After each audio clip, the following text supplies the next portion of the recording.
Hello दोस्तों, स्वागत है कहानियों की दुनिया में। आज की हमारी कहानी पंडित विष्णु शर्मा द्वारा रचित पंचतंत्र नामक ग्रंथ से ली गई एक बहुत ही सुंदर, मनोरंजनपूर्ण और शिक्षाप्रद कहानी है, सोने का कड़ा। शुरू करते हैं कहानी। एक जंगल के निकट एक गांव था। गांव के लोग बहुत सीधे और भोले भाले थे। गांव के अधिकतर लोग खेती करते थे। कुछ लोग बढ़ई, लोहार आदि का काम करते थे तथा कुछ लोग गाय, भैंस, बकरी आदि चराते थे। गांव के सभी लोग बहुत खुश थे। उनकी अधिकतर आवश्यकताएं गांव में ही पूरी हो जाती थी। इसके लिए उन्हें बाहर नहीं जाना पड़ता था। कभी कभी शादी विवाह जैसे अवसरों पर सामान खरीदने के लिए उन्हें शहर जाना पड़ता था। गांव से शहर जाने का रास्ता जंगल से होकर जाता था। जंगल बहुत बड़ा था। यहाँ तरह तरह के हिरन, लोमड़ी, बंदर, भालू, नीलगाय जैसे जीव रहते थे। जंगल में भोजन की कमी नहीं थी, अतः जीव जंतु कभी जंगल के बाहर नहीं जाते थे।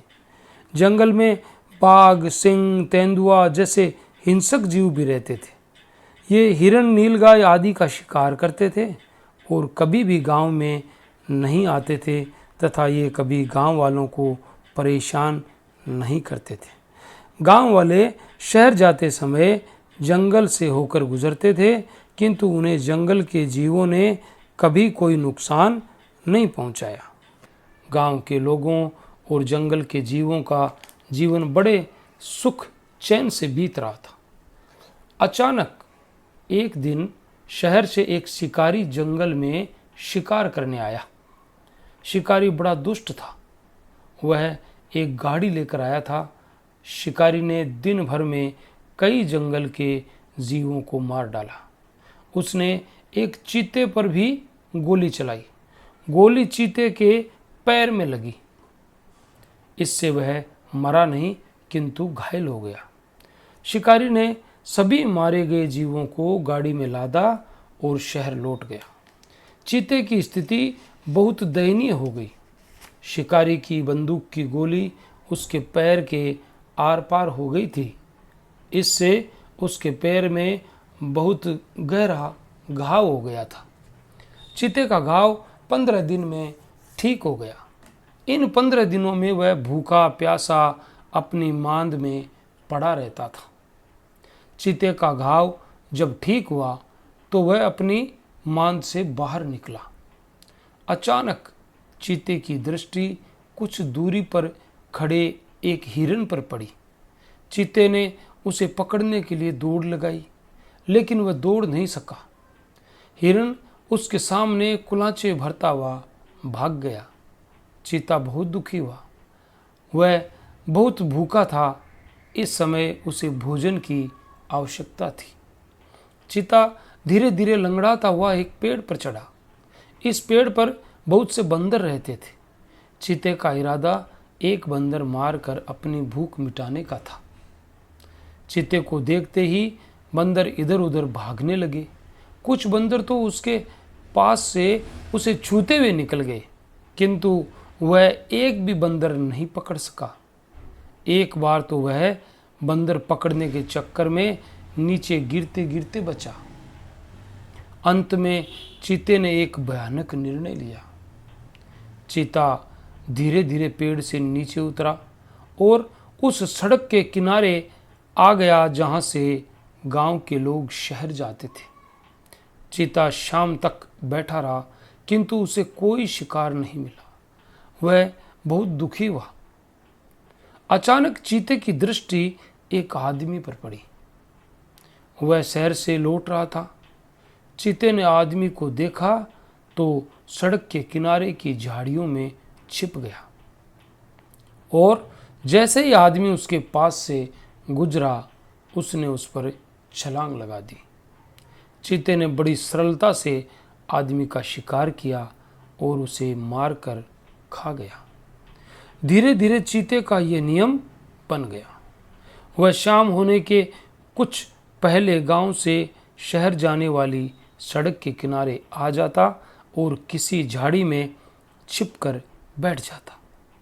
उसे जैसे ही शहर की ओर से कोई आदमी आता हुआ दिखाई देता, वह सावधान हो जाता। जैसे ही आदमी उसके पास से गुजरता, वह उस पर आक्रमण कर देता और उसे मार कर खा जाता। इस प्रकार चीते के दिन आराम से गुजरने लगे। एक बार चीते ने एक धनी व्यक्ति का शिकार किया। धनी व्यक्ति अपने दाहिने हाथ में सोने का एक कीमती कड़ा पहने हुए था। चीते ने न जाने क्या सोचकर धनी व्यक्ति के हाथ से कड़ा निकाला और अपनी मांद में ले आया। धीरे धीरे कई वर्ष बीत गए। चीता अब बूढ़ा हो गया था।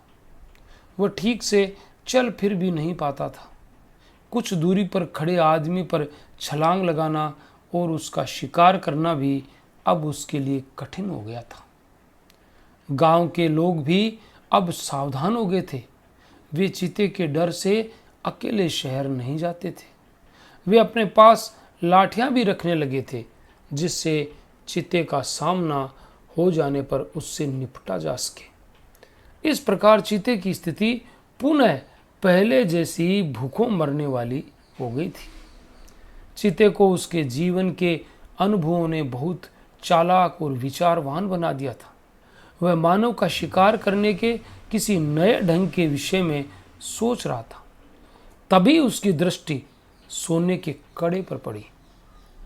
चीता बड़ी देर तक सोने का कड़े को देखता रहा। वह जानता था कि सोने का कड़ा बहुत कीमती है। चीता यह भी जानता था कि मानव सोने को बहुत प्यार करता है और सोना प्राप्त करने के लिए सब कुछ करने के लिए तैयार हो जाता है। अचानक चीते के मस्तिष्क में एक नया विचार आया और वह खुश हो गया। अगले दिन चीता शाम तक सोता रहा। शाम होने पर वह उठा और सोने का कड़ा हाथ में लेकर गांव से शहर जाने वाली सड़क पर आ गया और सड़क के बीच में खड़ा हो गया। आज वह सड़क के किनारे की किसी झाड़ी में नहीं छिपा था। शीघ्र ही चीते की दृष्टि शहर की ओर से आते हुए एक आदमी पर पड़ी। आदमी के हाथ में एक लाठी थी। आदमी ने चीते को देखा तो लाठी से मारने के लिए तैयार हो गया। चीता पहले तो डर गया, फिर उसने हिम्मत की और बोला, श्रीमान, मैं आपका शिकार करने के लिए नहीं खड़ा हूँ, बल्कि मैं आपको सोने के कड़े देने के लिए आया हूँ। कहते हुए चीते ने सोने का कड़ा आदमी के पास फेंक दिया। आदमी ने सोने का कड़ा उठा लिया। कड़ा वास्तव में सोने का था। उसमें बहुत से कीमती हीरे जवाहरात भी लगे थे।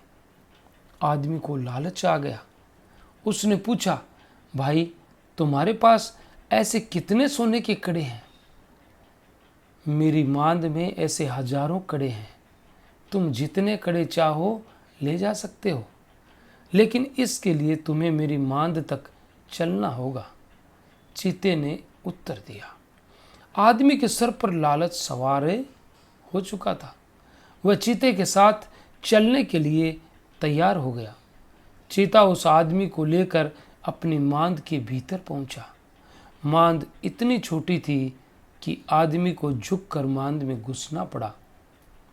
मांद में कहीं भी सोने के कड़े नहीं थे। आदमी समझ गया कि वह चीते के जाल में फंस चुका है। इसी समय चीते ने आदमी को पकड़ा और उसे मारकर खा गया। अब चीते का ये नियम बन गया। वह प्रतिदिन सोने का कड़े देने का लालच देकर अपनी मांद तक ले आता और फिर उसे मारकर खा जाता। इस प्रकार जीवन के अंत तक सोने के कड़े के कारण उसे भोजन मिलता रहा। ये थी बहुत ही मनोरंजनपूर्ण कहानी। अगर आपको पसंद आई है तो हमारे चैनल को लाइक, शेयर, कमेंट और सब्सक्राइब करना न भूलें। और साथ में ही इस कहानी से हमें क्या शिक्षा मिलती है, ये कहानी ये शिक्षा देती है कि किसी भी वस्तु के लिए हमें हमारे मन में लालच नहीं लाना चाहिए। लालच बुरी बला है।